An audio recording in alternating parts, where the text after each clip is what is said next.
All right, and we're back. This is a special edition. It's actually my first one-on-one conversation.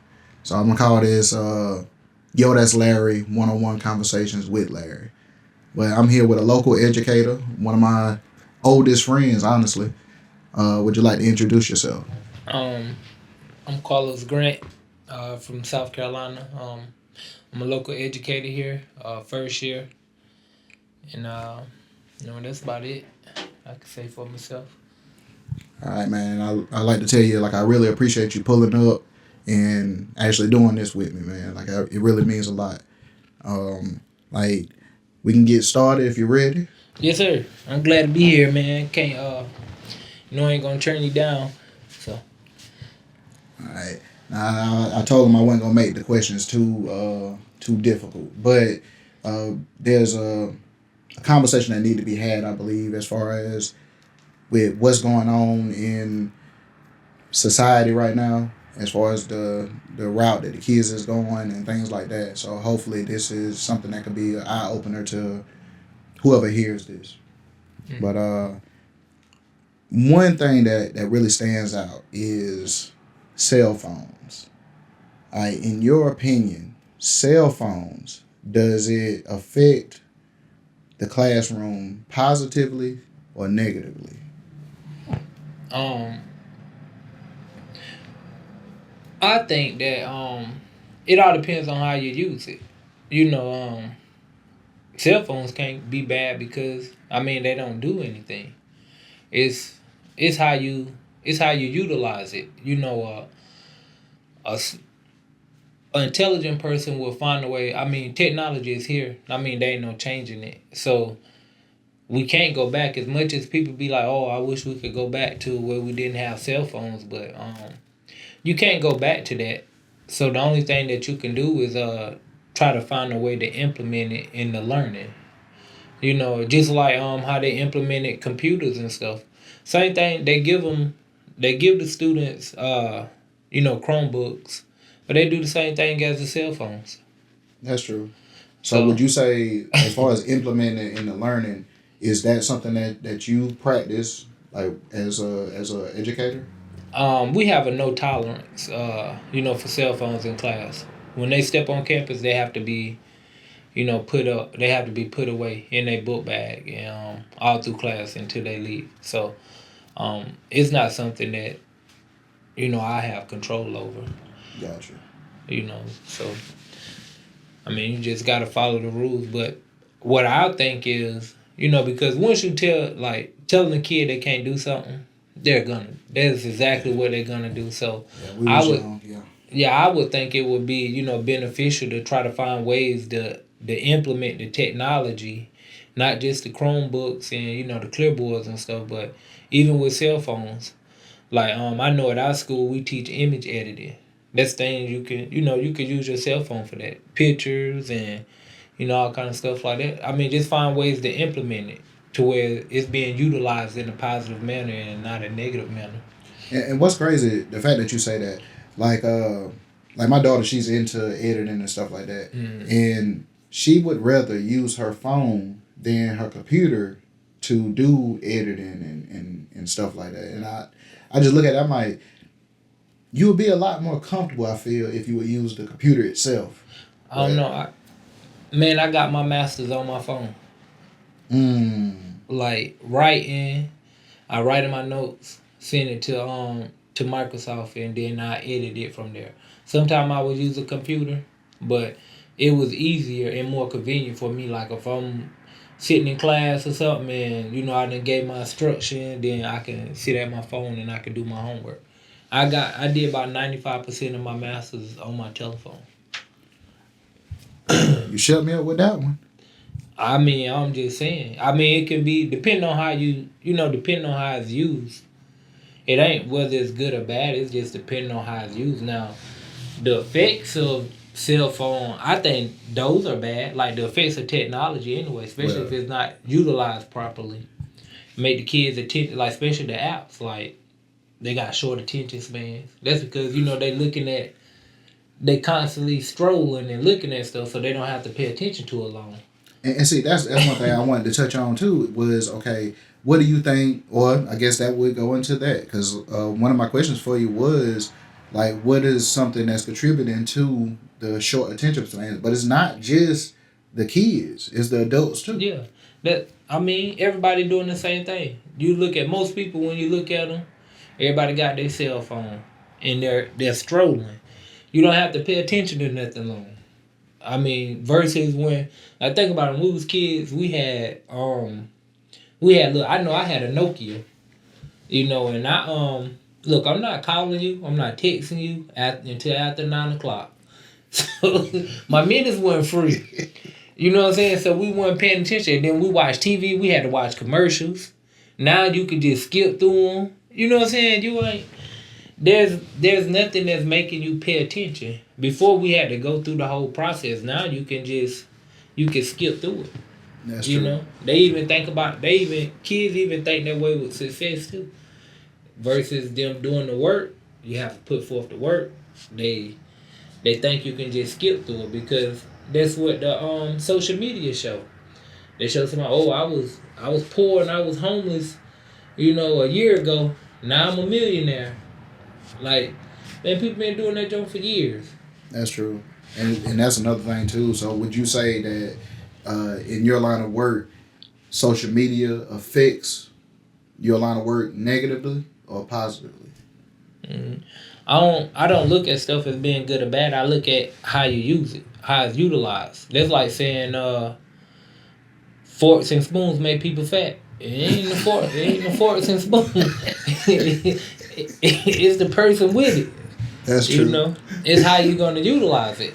I don't know. I ain't gonna lie, man. Like for years, I think the fork did kind of add to what you see right now, man. But yeah, that's a good way to look at it. Okay, I got you. Yeah, I mean, it ain't. I don't look at it as being good or bad. I just look at it's all about how you utilize it.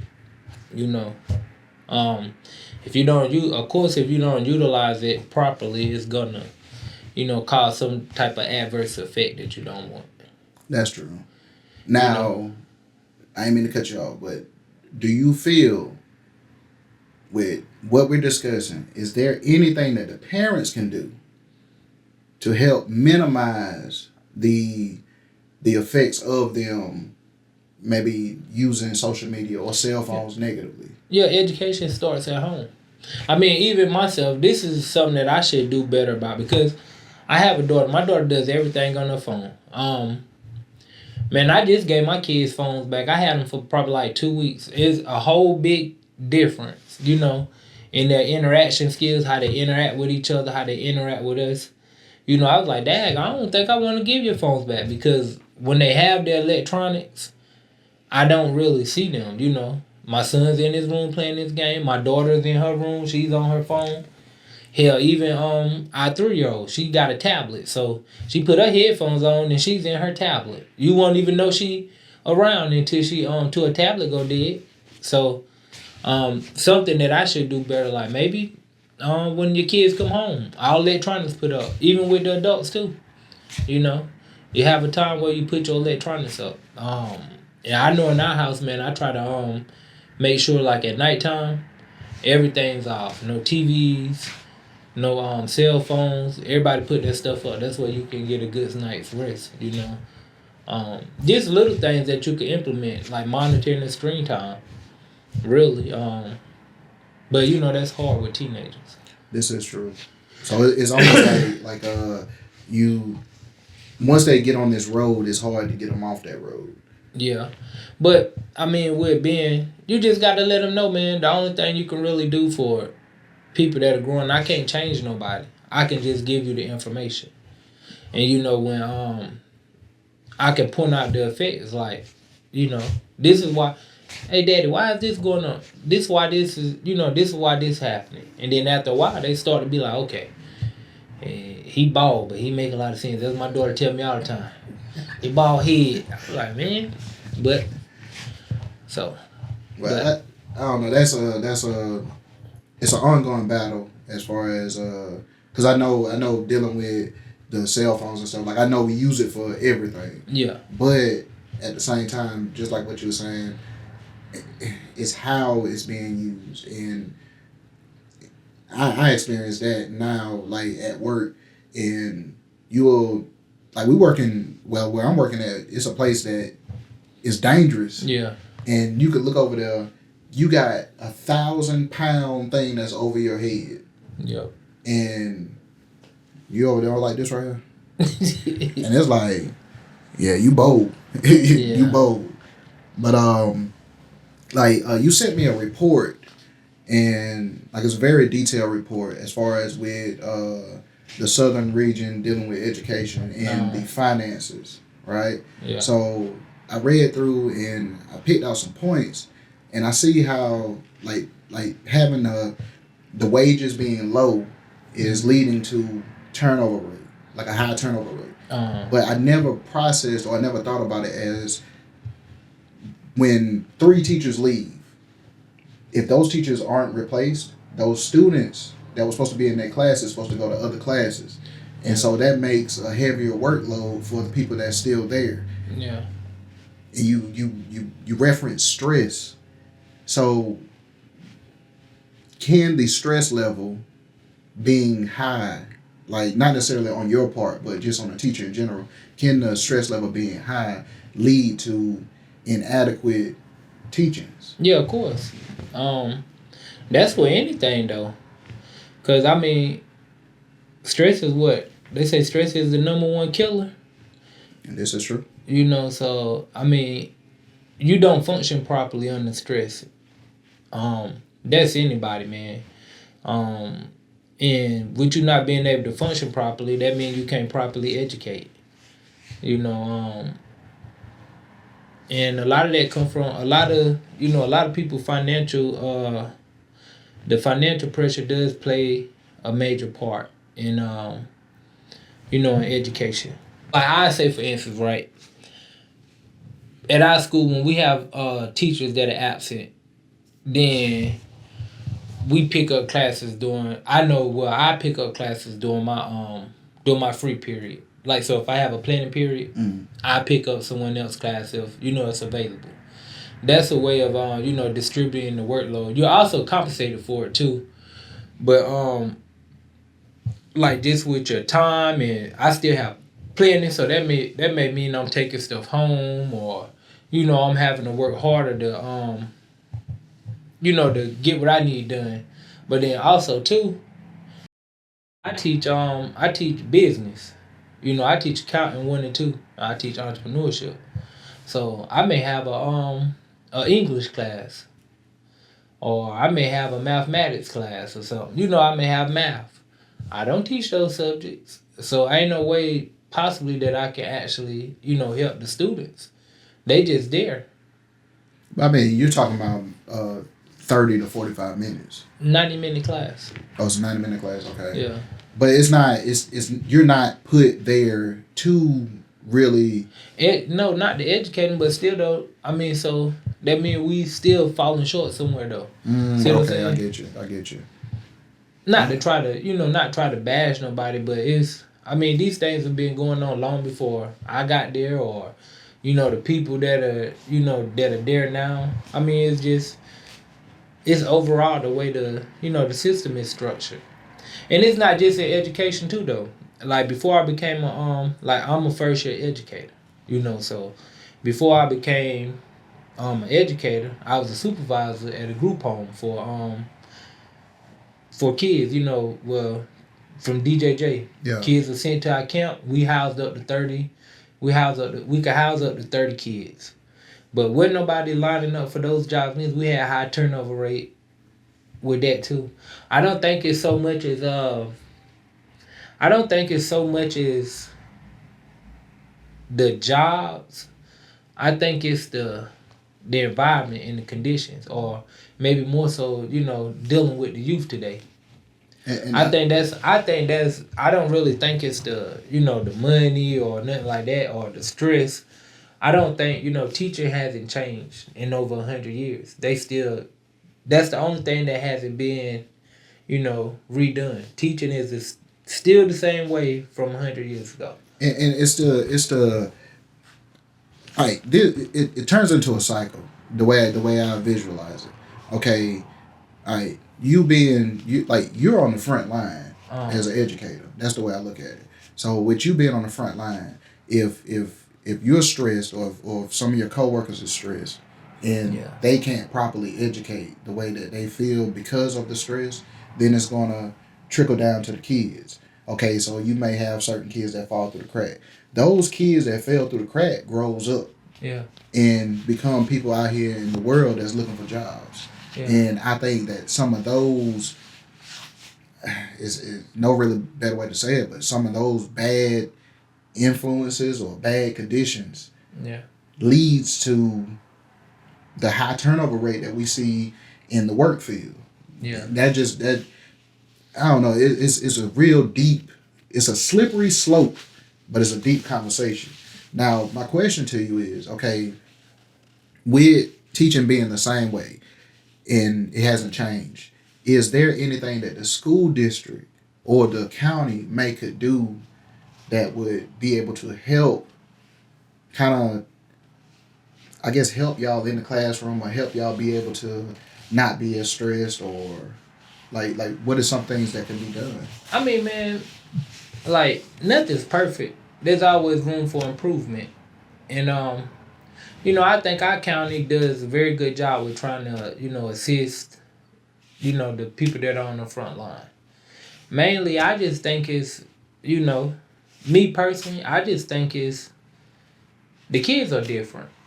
And the kids are different, and by things being the same from 100 years ago, like, you have to come up with things modern that suit the time. Like, everybody's not the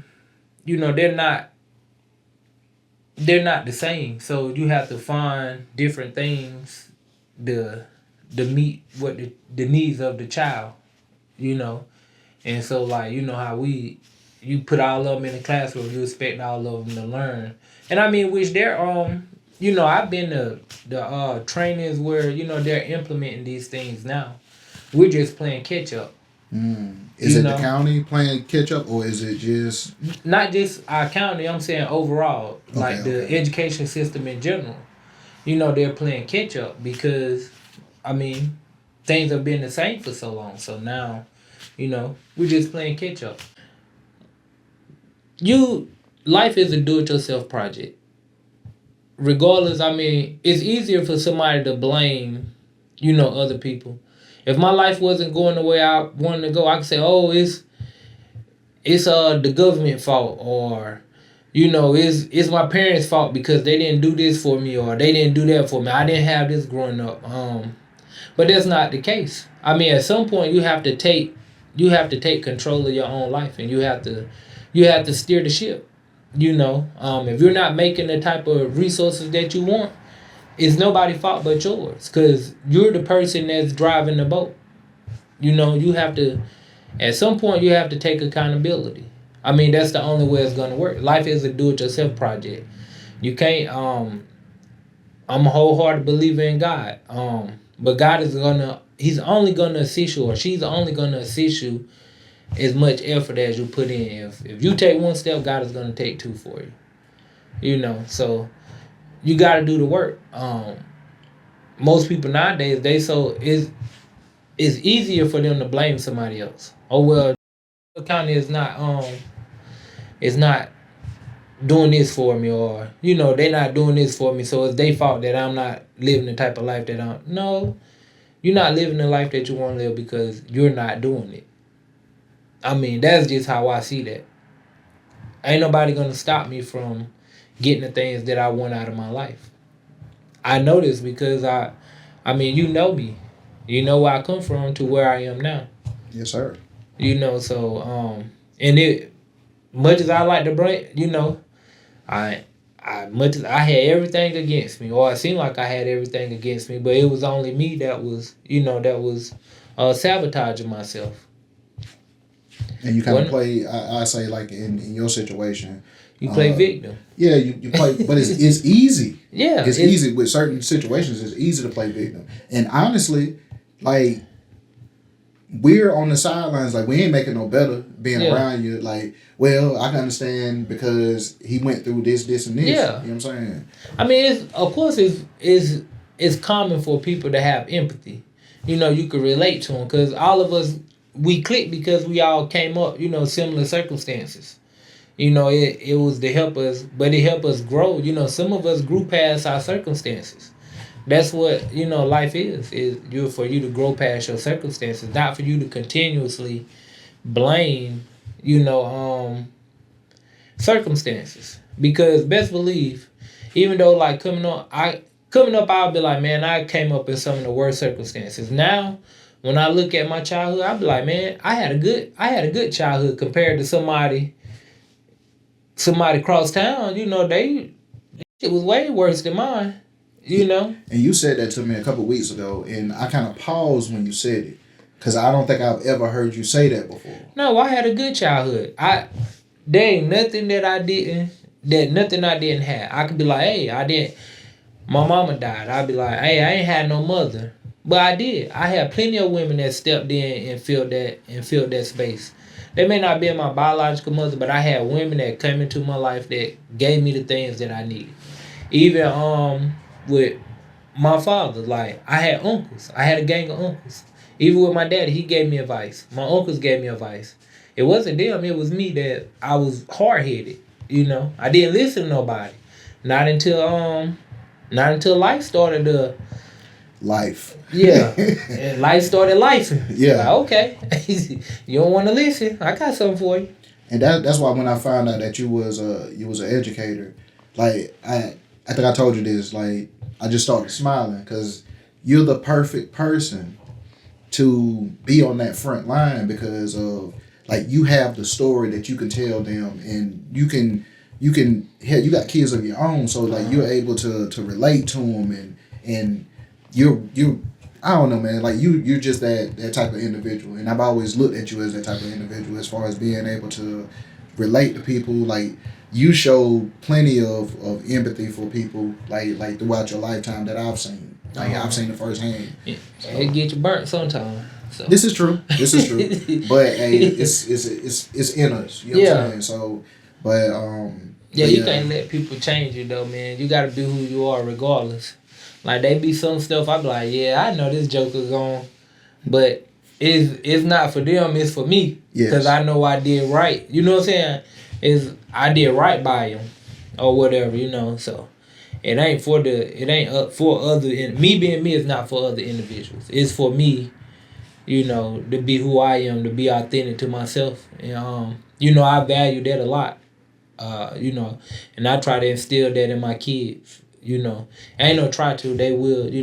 Even if they go away from that, they'll eventually come back to it. That's what my. That's what my grandma always told me. Or no matter how far you run away from it, you'll come back to it. And I did. that foundation. Yeah. Like it's that building block. You know what I'm saying? Like it's instilled in us since childhood, and it's up to us to build off of it if we want to. Yeah. Now you can go and try to create your own building block, but as we see, it don't work out the same. No, it don't. You got to do what you know, man.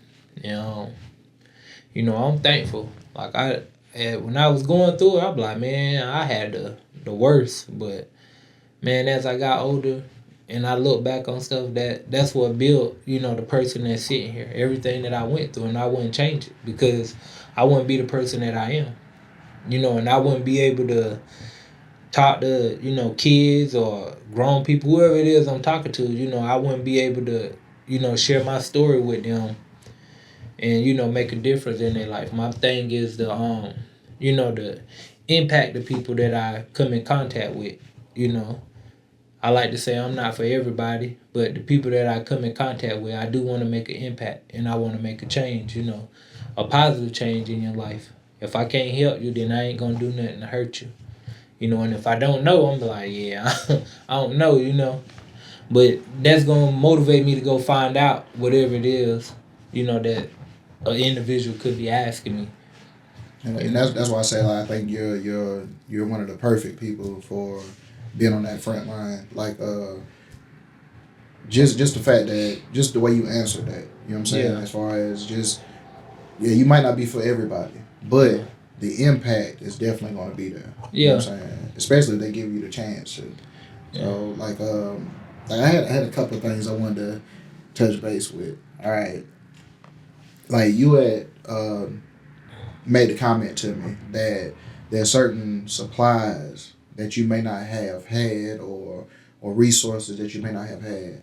Do you think not having those supplies or resources, and it's not even just you, because I know that there's other teachers that's probably went through the same thing. Do not having those supplies and resources, does that affect your ability in the classroom? Yeah, it can, but it it can for like a I mean, and then like I say, man, I have a different mindset than most people.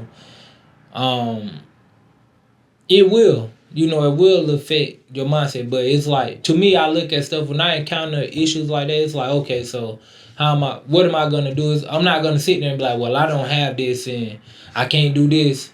It's like, okay, I don't have this, so what am I? What can I do that's gonna that's gonna till I can get what I need. What am I gonna do that's gonna be beneficial to me or help me, do what I need to do in the classroom? And that's what I did. I went through that at the beginning of the year. Me and my family went on vacation. We didn't get back to the first week of school. We wasn't there, so when I got back, it was like my first week of school. So I'm getting everything situated. And like I didn't really have none of the the access. I ain't gonna say I didn't have it. I didn't have access to it because I wasn't there at the beginning of the school year. And so I had to improvise, and that's what I did.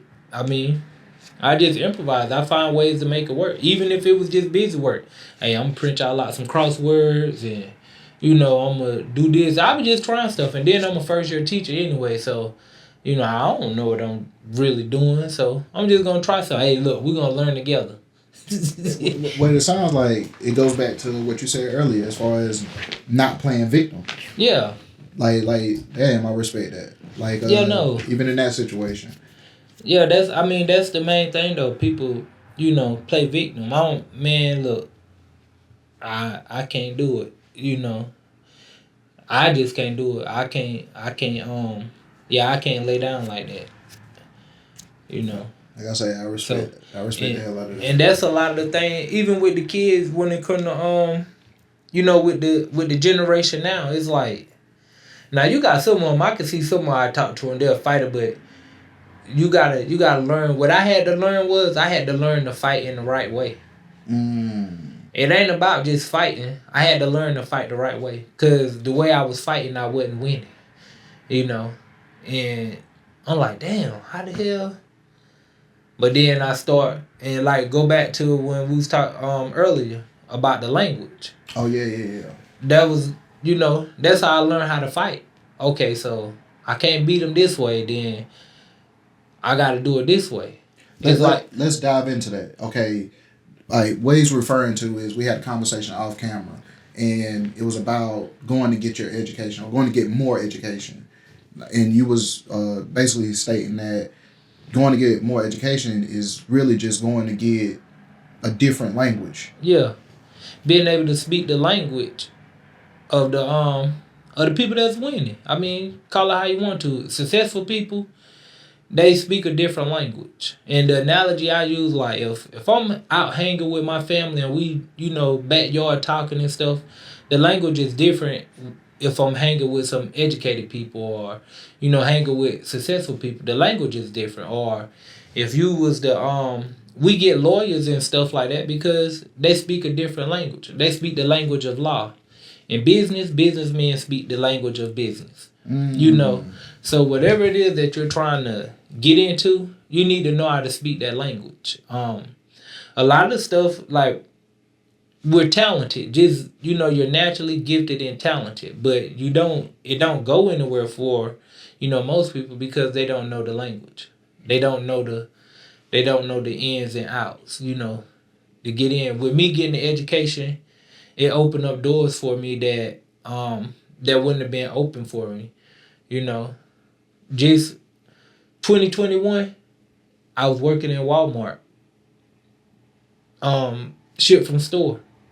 Me and my wife actually.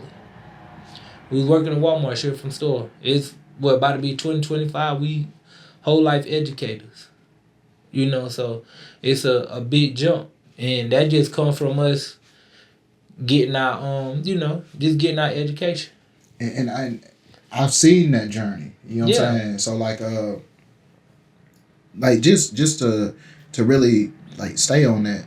Like as far as like speaking that different language, like you'll have certain people that'll say, uh, you didn't heard it before, or you change how you talk when the white people are around, or whatever. You know what I'm saying? But you have to, yeah, in certain environments, you have to change how you talk. Like I work with people that strictly stick on ain't nobody. I ain't gonna change for nobody. yeah, Well, you changed in order to get this job. yeah, You didn't go in there when you went and did that interview talking how we talk when we just chilling. You know what I'm saying? You changed your conversation piece when you went in there. You know what I'm saying? So you know exactly what you can do or what you're able to do. You know yeah, what I'm saying? But I just like the way you put that as far as like going to get that language. So certain doors that was closed to us, they're not closed to you because of your skin color. yeah. They're closed to you because you don't know the talk. Yeah, you don't know. It's really the language. You have to when you're going in front of somebody, you have to be able to you have to be able to talk and have closed in statements, because most people, they especially our people, we be talking about one thing, then we jump right to another without even closing Yeah, definitely. you know without even closing the last jump. We done jumped to something else. Totally, we done jumped about 5 different subjects. And honestly, like that happens. Like we doing the podcast or whatnot, and like we really just winging it. You know what I'm Yeah, saying? And like you were talking about nerves. Hell, me doing the interview with you. Hell, I know you. You know what I'm saying? yeah. Hell, I'm nervous now. You know what I'm saying? That But this the best I probably done did though, cause I'm comfortable with talking to you. You know yeah. how me and you talk or whatever. So I'm comfortable with talking to you. It would have been anybody else, man. I would have. We gotta run this back. I already know. But like I ain't gonna keep you here all day, man. But I got one last question for you. Like we've touched on a lot of different things, and I can't ask on everything because like hey, we both got lives outside of here. But I do hope that this interview will maybe spark the mind of somebody. But with this last question, I wanna kind of I want you to kind of to throw something out there that may stick and be something that we can build off of. Do you think that there's anything that we may be able to do as a people, and it's not just in our county, but like anybody who hears this, that something that we might be able to do that we could do in the community, like an event or a series of events that may be able to help with what's going on in the classroom? I don't know if it's like maybe you can build up to like events and stuff like that. My thing, I would like to have a especially for young men, like the young men of our not, I ain't gonna say just color, for all young men, because that's just where I'm at. Yeah. For all young men, I would like to have like where you meet and talk like how we talking now, Mm, but just with a group of men, because men don't have no outlets. that's real. We don't really have outlets for emotions, and most people be like, yeah, men don't got no emotions, or they supposed to tuck them shits in their pocket and stuff like that.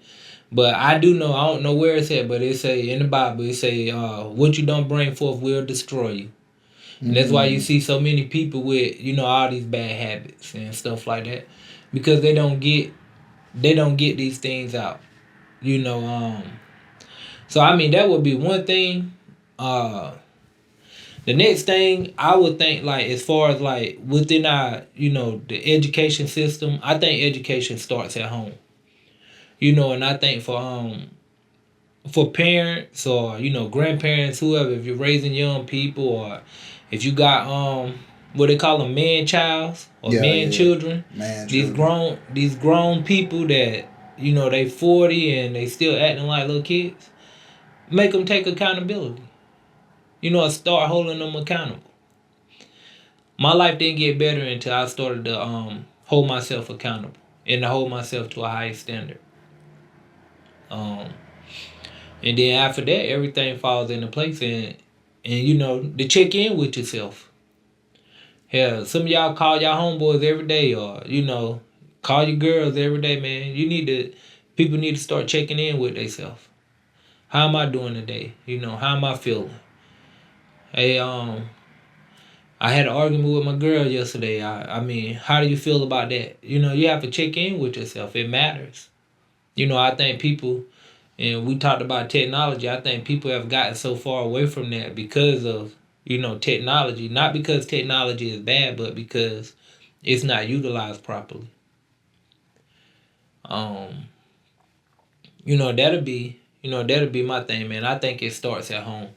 I think in order for us to get up to where we want to be at, as far as community and stuff, it starts in the home because family is the first institution. That's true. If you don't have if your family not right, your neighborhood not gonna be right. Community's not gonna be right. Your town's not gonna be right. We have to rebuild our families and stuff like that. We have to get them up to par and stuff, and that's just where I am with that. And then everything else will fall into place, man. I think that's just my belief. Do you think that that's something that we might could possibly get together as like a I don't know what you would call it, maybe like a workshop or Yeah, something like that? yeah, I believe in stuff like that, but ultimately, before you can't skip steps, is what I'm saying. Yeah, definitely. So before we can even branch outside, before we can take the show on the road, it's something you have to start the work in the house. But that's gonna be And and I look at it like this too. Yeah, you'll know if they're doing the work because those are the people that'll show up. You know what I'm right. saying? How they say when the master appear when the student is ready. So you'll know when it's time for to take the show on the road and stuff. People been doing the work.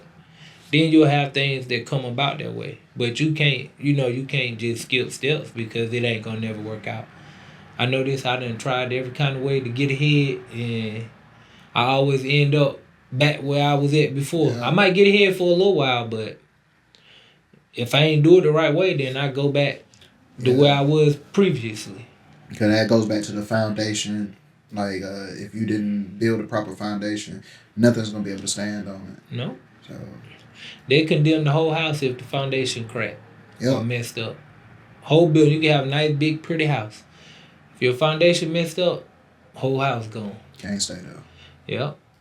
Damn, that's real. So, I mean, that's just that's my outlook, my opinion and stuff. Not to say that everything that my viewpoint is right or anything, because I'm always, man, if you can teach me something, I'm gonna learn from you. If I can, there's always room for improvement. So, that's how I look at stuff. I'm a continuous learner. I'm always gonna, learn because it's gonna make me better. Information is the new gold. Yeah, and I'm on that myself. So then, like you're inspiring me. You know what I'm saying? So like I got some stuff in the works myself, but like I don't know, like just hearing you say it like that's exactly what it is. We can't skip steps because I know that a lot of steps have been skipped as far as stuff that people have tried in the past, and we obviously see that it didn't work. Yeah. And okay, so that gives us something to strive towards. I we probably gonna have to have a part two Yeah. because like good ass conversation. Like I love how you broke stuff down and I just would love for you to come back so we can touch bases with you as far as like what's going on as far as on that front line. Yeah, man. Just let me know. I ain't gonna never turn you down, man. And I appreciate you, man. But all right, that's been Conversations One on One with Larry. This is Carlos Grant, one of my oldest friends. But anything you would like to say before we? Nah, man. I appreciate y'all for tuning in. Peace.